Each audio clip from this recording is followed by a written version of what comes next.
This is my long-term review of the DDJ Rev 7 controller from Pioneer DJ. I've been using this controller for a very long time, and I basically switched from using two turntables and a mixer to using this controller as my main rig. Now in this video, I want to cover my experience of using this controller, some of the key features that I really enjoy, and why I think you should purchase this controller. All right, the reason why I'm showing you this right here is really important because of how everything is set up. Now, the DDJ Rev 7 controller, I believe, was marketed to DJs that are open format DJs or DJs that love to play hip hop, because typically when you're playing on turntables and a mixer, this is the typical setup that I see. This is called battle style, essentially having the turntable flipped vertical or positioned vertically so that everything is a little bit closer within reach, and it just makes sense. As you can see, the tone arm here that usually connects to a cartridge and needles, it's up here. So you have all this space to basically manipulate the record to scratch, cut up the beats, or do certain things to basically do cool tricks and transitions. Now, this is more traditional style. I see a lot of house DJs or DJs that play other genres of music where they're not really scratching or cutting things up. They basically have it set up this way. Now, to me, it's not very optimal or efficient just because you have a wider reach. So it's not as easy, and the tone arm is here. So you can imagine if you're using the cue pads, and you're trying to be quick, you might hit the tone arm on accident, which would result into skipping the music, or much worse, damaging your needles or the tone arm itself. Now, the one thing that I want you guys to pay attention to is going to be how this turntable, it has its layout when it's positioned in battle style. So notice that the pitch fader here is at the top, and then you have your start and stop here at the bottom on the right side, as well as the on and off switch here. And here we have it. This is the DDJ Rev 7 from Pioneer. Again, it's something that I've been using for the past couple of years, and honestly, no complaints. And if you remember from the previous clip, the mixer looks almost identical except for a few things. So let's go ahead and kind of get into that. First, I guess the similarities is going to be the EQ bands. So you get your high, your mids, your lows, your low pass and high pass filter, your trim. This switch allows you to switch between different laptops, and you have your trigger control here. So flip up to lock, and then to activate, you can just hold down like that. And then the depth, depending on how much of the effect that you want on the track. And then you have your different effects assigned here, and then some custom ones that you can drop in the settings there. Parameter, silent cue, shift button, your different menu system here for the pads, volume for your sample, and then also your headphones control. So you can either have it on master or cue. Typically when I practice, I leave it on master so that I don't have to use my monitors, and it's just for me and my headphones. And then you have smooth echo, which I don't really use, but essentially what it is once you kind of lower down the fader here on one side, it'll echo it for you. I don't really use it much. If anything, I'll use this echo button here.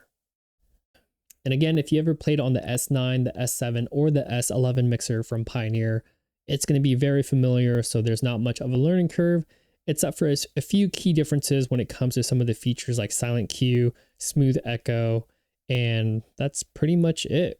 Everything else is pretty much the same.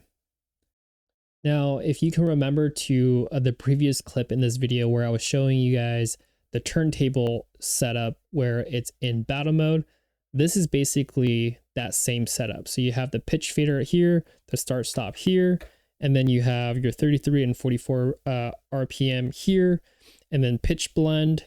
And then you have a few other features here that should be familiar if you played on CDJs. So you have your cue buttons here at the top that you could probably MIDI map to something else that might be more useful in your workflow, but it really just depends. And this is really cool too. Instant scratch. So if you click on that, you can actually pick the different scratch samples that comes preloaded in this controller. So another cool feature about this controller is that you can actually change the display of this LCD screen. All you have to do is hold shift, and you can cycle through these two buttons here for the display mode. And I typically leave it on this just because I like seeing the wavelength of the music. And if you want to kind of scrub through, you can hit shift and then you can scrub through the music to find a place that you like. So yeah, there's that. And like I mentioned earlier, the main reason why I switched to this controller is to have that same feel like I'm playing on two turntables on a mixer, but just in a smaller footprint. It was such a pain hauling two turntables, the flight cases, and also the mixer all in my car, along with all the other stuff that I have to pack, subs, speakers, speaker stands, lighting fixtures, and all these other things that I had to bring with me to my mobile events. I also do a photo booth thing as well, and having to bring all that, my car is now fully packed. Basically, with this controller, I made the mistake of purchasing a flight case. Now, a flight case offers a lot of protection, but it's also very heavy and it's also very big. So I basically sold that flight case to a friend and picked up more of like a soft shell case for this controller. And I have that same case for the SRT 1000, also from Pioneer as well. It's just lighter and easier to transport. And that's what I go for now, because if you're packing all the stuff in your car and you have it pretty much fully packed, you can put the controllers on top to where you don't risk having any other equipment fall on top of your controller. Now, if you're going to be utilizing like a trailer or maybe like a bigger van or truck where you might risk of other things falling on top of your controller, that's when I can see having a hard case like that could protect the controller would make a lot more sense. Now, if you're a beginner DJ, I don't think you need to purchase this specific controller. Well, it also depends on your budget.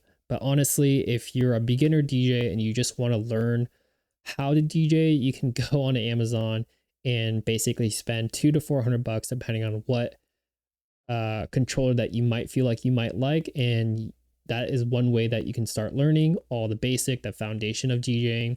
And once you get a little bit more comfortable, then it might be worth it for you to invest in something like this.